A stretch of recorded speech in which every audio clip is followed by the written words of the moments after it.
Whāna tēnā koutou. Tēnā hoki koutou e pai nei I te raunga I ngā manaakitanga ātu tātou na tūnetra. Mana tātou e arahi, mana tātou e te pai nei, mana katoa e wele tēnā koutou. Tēnā koutou, tēnā katoa.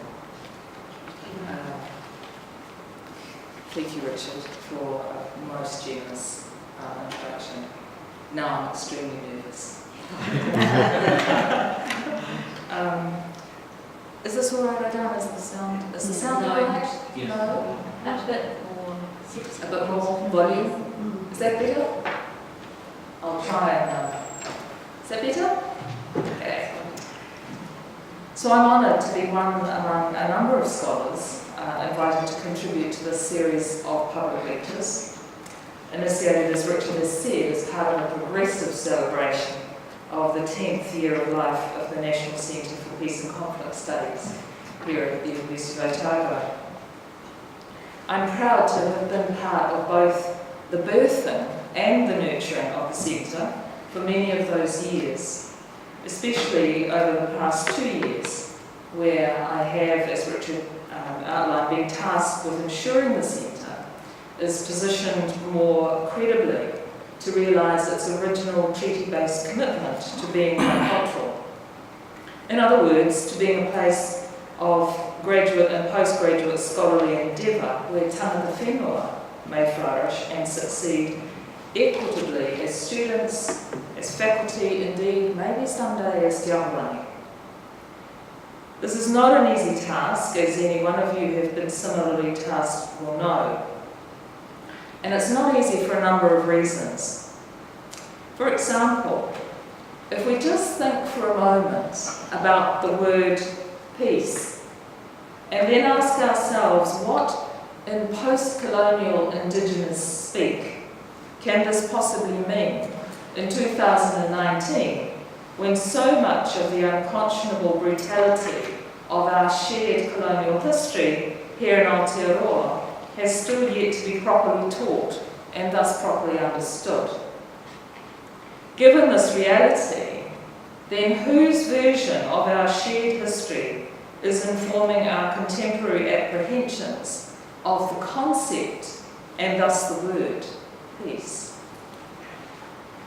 It is this dearth of historical consensus on history telling that remains problematic for Māori, for it is largely from within these hidden, buried, silenced, sanitised narratives of colonial cruelty, cunning and connivance that systemic and sustained injustice has accrued for Māori.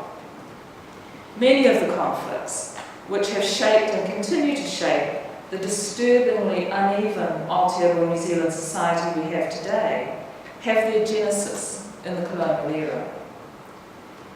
And yet, ironically, while crucial aspects of colonial history have been set aside, what has also always been hidden, only this time in plain sight, are the unerring, beautifully articulated aspirations of tangata whenua.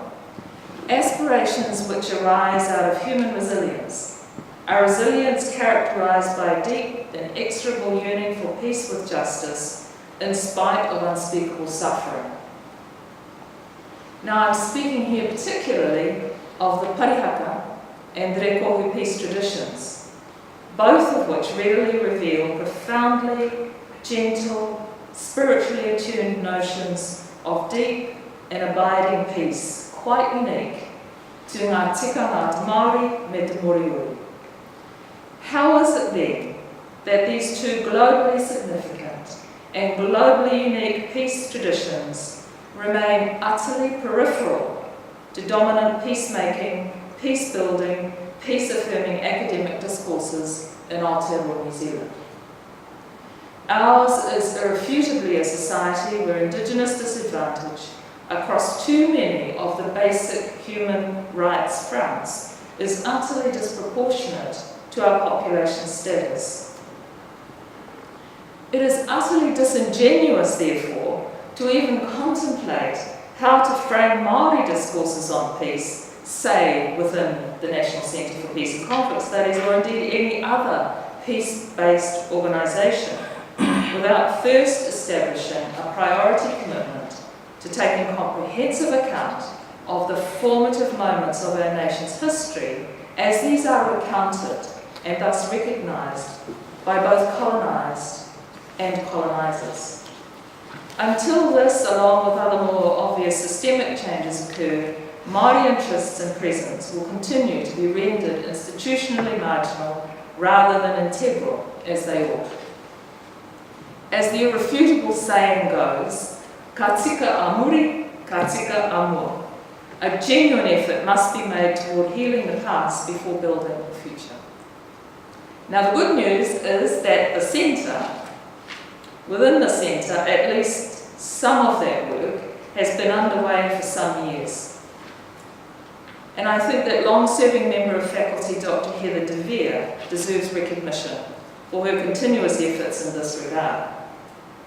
Today also, I believe there to be an unequivocal commitment on the part of the centre leadership of all the faculty and students to realising what it means to be treaty-facing in 29 and beyond.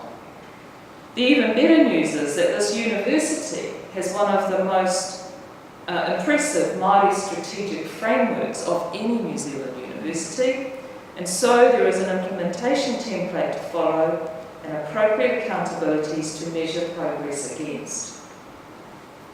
I raise these issues because I believe that the formative years of the life of the centre have been immensely important to this university, indeed to Aotearoa New Zealand as a whole. It has an incontrovertibly deserved place of scholarly preeminence among its peer global institutions, and it has achieved this through the judicious and determined leadership of former inaugural director Professor Kevin Clements. Now, under current director Professor Richard Jackson, I can only but imagine how unsaleable its reputation will yet be, as with confidence and clarity the centre is steadily emboldened to articulate and enshrine a credible and innovative treaty-based kaupapa, one based on mutuality, not patronage, one that aligns justice with peace, one therefore that genuinely and urgently anticipates and undertakes to fulfil its bicultural responsibilities. That is my remit, and it is one I take very seriously. Māori voices as kaitiaki and as peacemakers need to be heard and heeded more than ever before as allies, especially in the necessarily collective project to subvert what is now the dangerously omnipresent white supremacist movement with its evil penchant for violent conflict. I raise these issues now because as an educator, it's always mattered to me that all who need and deserve to participate in scholarly endeavour, including peace building, ought to be able to do so, and to do so from a place of comprehensive knowledge and thus comprehensive understanding of what their academic choices are, and even more importantly, to know that they are able to negotiate within those choices and thus to participate without first having to either forsake or subdue or to compromise any aspect of their precious human identity.